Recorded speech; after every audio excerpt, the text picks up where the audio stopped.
সাইয়েদনা মুসা আলাইহিস সালাম জিজ্ঞেস করলেন, ইয়া রাব্বি, আল্লাহ আপনার কি ঘুমে ধরে না? আল্লাহ বললেন, কোনো কথা বলা যাবে না, দুইটা গ্লাসের ভেতরে পানি নাও, পানি ভর্তি গ্লাস নিয়ে তুর পাহাড়ের উপরে দাঁড়াও। সাইয়েদনা মুসা আলাইহিস সালাম দাঁড়ালেন। আল্লাহরে আবার জিজ্ঞেস করলেন, আল্লাহ আমি জিজ্ঞেস করলাম কি আর আপনি করতে বললেন কি?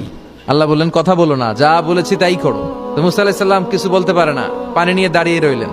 মুসা আলাইহিস সালামকে আল্লাহ বললেন, তুমি দাঁড়িয়ে থাকো আর ঘুম রে বললেন, ঘুম তুই মুসারে ধর।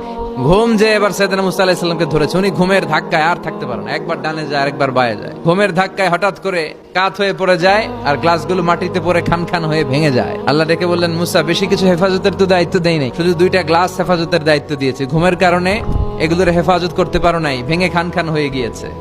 আমি যদি তোমাদের মতো ঘুমিয়ে যেতাম তাহলে পৃথিবীর সাথে সূর্য লেগে, সূর্যের সাথে চন্দ্র লেগে গোটা মহাবিশ্বটা এভাবে গ্লাসের টুকরার মতো খান খান হয়ে যেত রে মুসা।